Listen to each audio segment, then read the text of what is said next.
Welcome back to the A+. My name is Nahum, and today we're diving into the key highlights from the House of Commons debates on October 9th, 2024. The House of Commons was buzzing with activity as MPs gathered to address a myriad of urgent topics. The session was particularly significant due to ongoing controversy surrounding the Sustainable Development Technology Canada, or SDTC, and its funding practices. First up, the SDTC scandal. Opposition members accused the government of misusing $400 million in public funds. Allegations of conflicts of interest arose with claims that board members were funding their own companies. Here's what some MPs had to say. Green Slush Fund gave nearly 400 million taxpayers' dollars to their own companies, with over 186 conflict of interest alone, at a time when Canadians can't afford to eat, heat, and house themselves. The Speaker has ruled that the NDP Liberal Costly Coalition violated the House orders to turn over evidence to the police for a criminal investigation into the latest scandal. Obstruction of justice? Anybody? Anybody?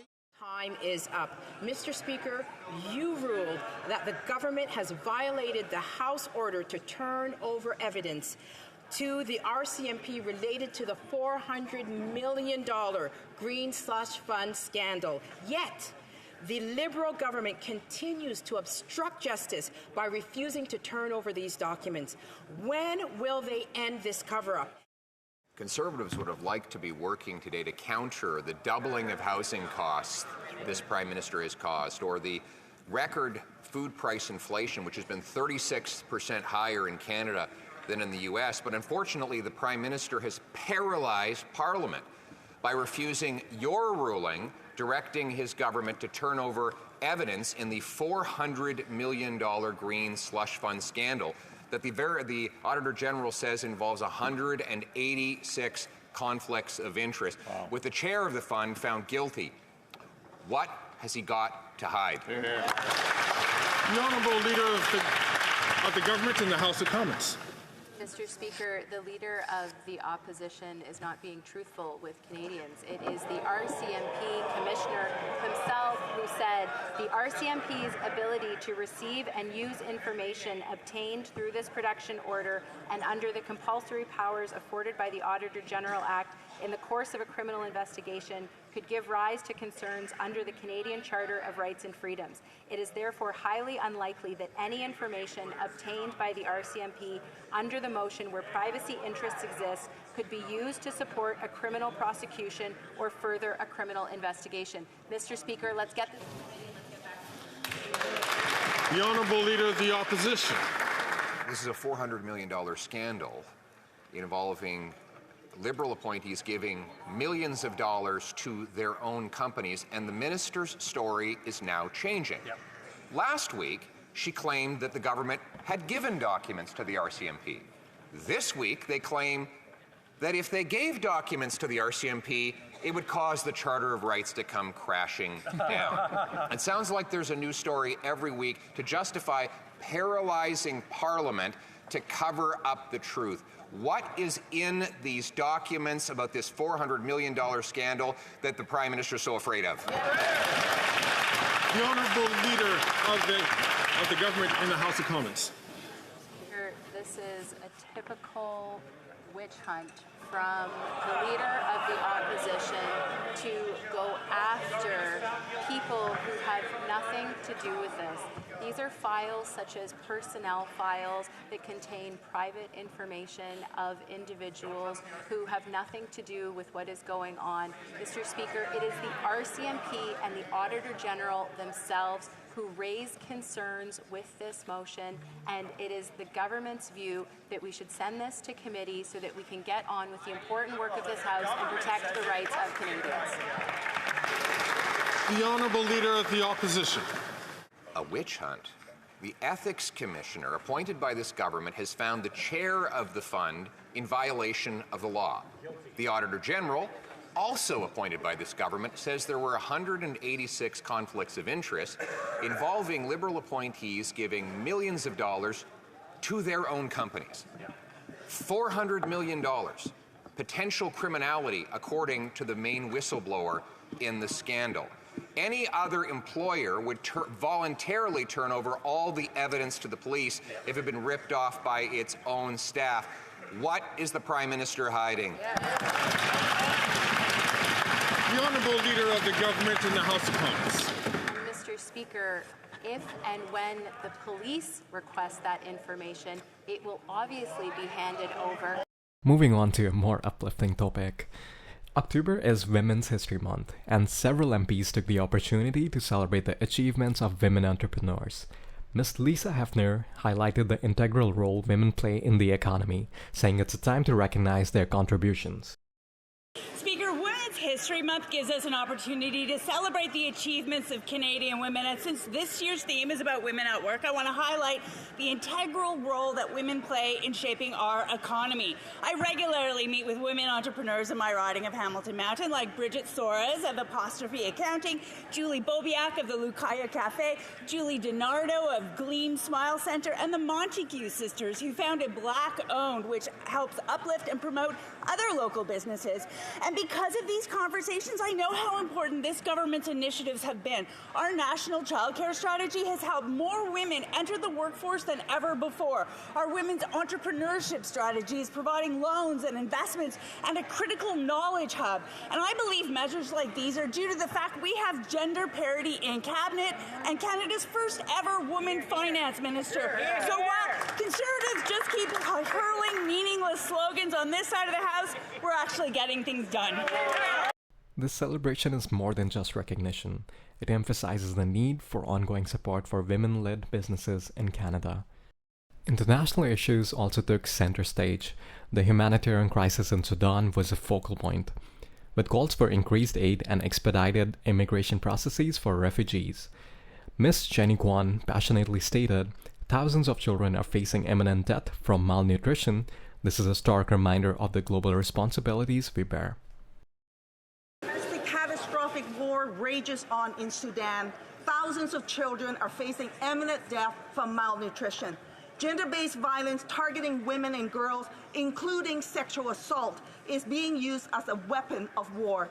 To date, not one single person has been brought to safety, and the minister's not expecting any arrivals this year.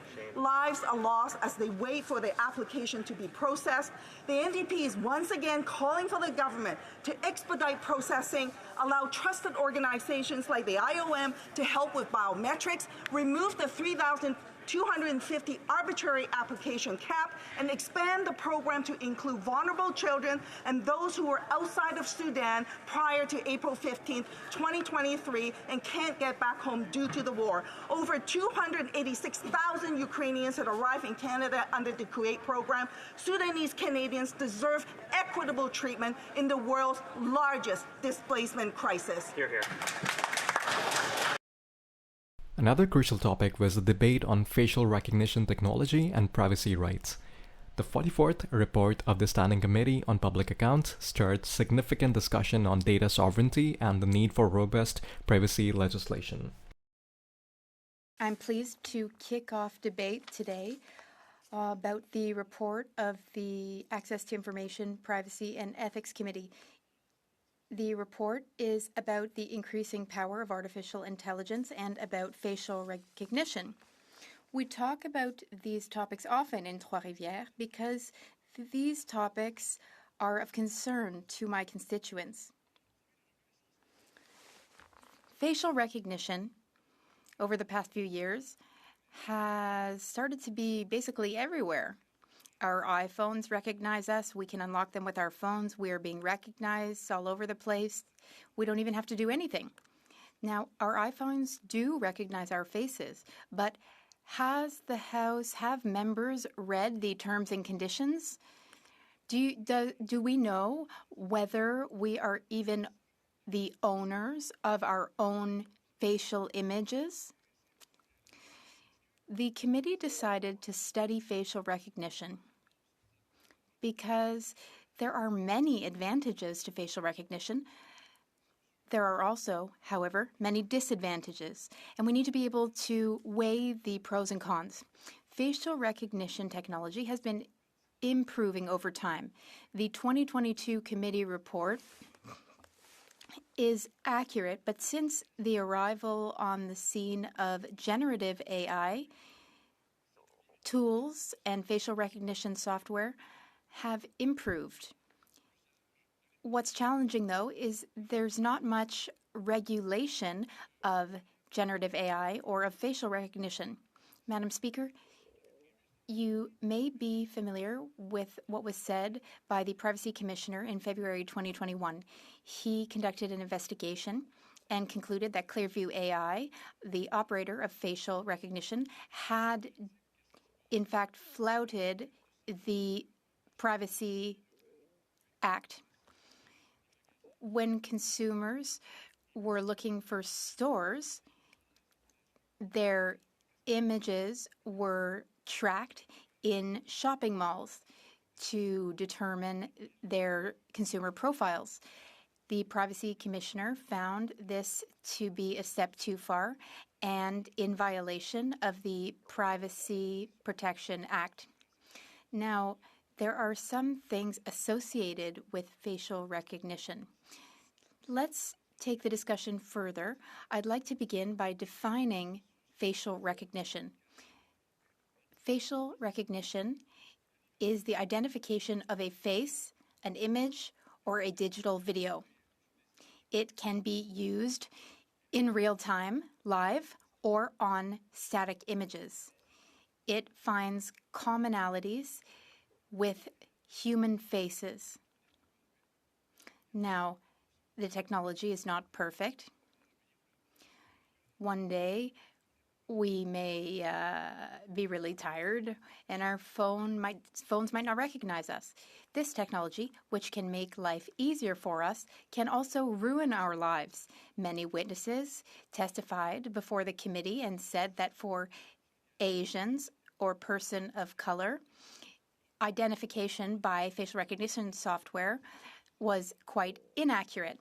This is a problem if it's then used by police authorities or law enforcement.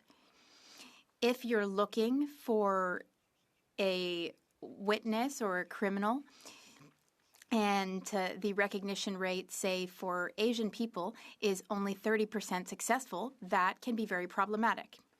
What is identity? Our identity is how we present ourselves to the world. Identity is related to otherhood, how we present ourselves to others.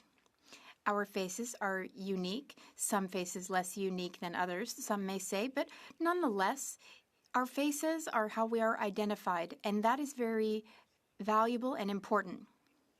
Have members of this place consented to having an image of their face used commercially, for instance? There seems to be a lot of noise in the lobbies. If someone could check on that, that would be great. Please continue. The Honourable Member for Trois-Rivières. Thank you, Madam Speaker. Sometimes facial recognition is used when we may not have consented to it. For instance, have we consented to having our image taken when we get on a bus in Trois-Rivières? Have we consented, for instance, to when we arrive at the airport, for instance, at the Trudeau Airport? So when we arrive at the airport, sometimes we're identified for our passports with facial recognition. How is that data then used? Have we truly consented? Is the data collected truly protected? We remember the Desjardins data leak, which begs the question, is facial recognition data also at risk of a data leak? We really need to look into this because currently there is no regulation which gives the advantage to wrongdoers or people with ill intent. If there's no regulation, it's the Wild West out there, and people with ill intent can do what they like. Daniel Terrien, former Privacy and Access to Information Commissioner, said that facial recognition can be used to commit serious crimes like the disappearance of children and other issues against the state. For instance, at our borders, we can identify people without blocking the entry and exit of people from the country. So, in fact, that can be positive, and facial recognition can help us find children who have gone missing. So these are positive uses, which we can all support. But in fact, there are some disadvantages related to surveillance, mass surveillance. Now, what do we mean by mass surveillance? Well, that is clearly not regulated. So people can be being watched in the bus, on the subway, at a baseball game. So sometimes someone is looking for a culprit or a criminal, but at the same time identifying everyone around them. Patricia Kosem, Ontario's privacy commissioner, said that when it comes to facial recognition, what commissioners across Canada are most worried about is group surveillance in the name of being done for the police or for the private sector. RCMP deputy commissioners told us in committee, very frankly, that they did use facial recognition, often without a warrant or without informing the public. Knowing that the RCMP is using facial recognition for legitimate purposes with the right goals, that's positive, but the commissioners said there were systemic failings to comply with legislation before proceeding to collect personal information and data. I was talking about the example of a shopping mall and about buses in Trois-Rivières. We do need to be careful, though, because I've mentioned some inherent positives, but there can also be criminal prejudice because if you have a poor camera quality, then you may think you've recognized someone, but the person has not been recognized. Our faces, our facial images can also be used for other purposes, like to engage in misinformation and disinformation. You may have seen videos on social media of Kamala Harris and Donald Trump hugging and celebrating together. We think, oh, it's just because they're famous people that they're being targeted, but in fact, any of us can be targeted. Companies can use our images, for instance. Disinformation is a problem today, a very serious one. Often we underestimate the effects of disinformation. Foreign actors can submit information trying to convince everyone. Last week, I believe it was on Tuesday, the Information Safety Office intercepted 6.6 billion attempts at disinformation in Canada. Just an average day for that office. All of this information that we see online contributes to how we think and how we act. If only we'd known that we were seeing things with a certain purpose, it might have changed how we acted. And facial recognition is also used in these ways. There's something concerning. Often in the context of environment, we hear about social acceptance of a project. Social license. If there is a social license, it does not equate to enthusiasm necessarily, but there was no debate about social license for facial recognition. Facial recognition is being used in public. If we go out in public, our face can be used. In my previous career, people said to me, you know, I've never done anything wrong, so if they happen to capture my image, that's fine. Well, I would reply to those people, well, if you knew what they could do with pictures of your face, you may be more concerned. Local and international actors are taking advantage of this. Let's discuss this topic. We discussed the topic on the Ethics Committee. We discussed it with the member for Barrie Innisfil. But our discussions and concerns don't seem to have trickled down into society thus far. People may express concern, but that doesn't go far enough. We came to a conclusion, the conclusion that we should issue some recommendations because, given the lack of regulation, we wanted to make a few proposals so that how facial recognition is used would be more transparent. We proposed 19 recommendations, Madam Speaker. I won't list all 19, but I will list a few of them. The first main recognition was that the Government of Canada amend the Privacy Protection Act to ensure that federal institutions ensure they are acting lawfully in facial recognition. This refers to Passport Canada, the Canada Border Services Agency, and so on. The Privacy Protection Act has not been amended since before the advent of the Internet. So a little update is called for. In committee, we called on the government to take action, and they often replied, "Oh, that's a good idea," but those were empty promises, not followed up by any action. There should be clear penalties for infringing on privacy, even if it's law enforcement infringing on our privacy. Sometimes there are legitimate uses of facial recognition, but if it is misused, there should be clear penalties. Actions must have consequences. If there are no consequences, the actions will be repeated. If there's no monetary penalty or other penalty, then it will continue. Another recommendation, we should amend the Privacy Protection Act so that those who create facial recognition technologies have to respect privacy. So before developing facial recognition software, we should consult the Privacy Commissioner. We made these recommendations in 2022. And here we are now still asking ourselves whether we should protect people. Well, it was written very clearly that we do need to protect people because there are a lot of illegitimate uses ongoing of facial recognition, and sometimes legitimate uses are not appropriate because there wasn't a warrant. We really need to regulate the situation. There's another interesting recommendation. The right to being forgotten or having one's data deleted. The European Union has legislated on the right to be forgotten. One central agency coordinates this and ensures that we cannot be automatically identified on social networks, and to give people the right to not be immediately identified online.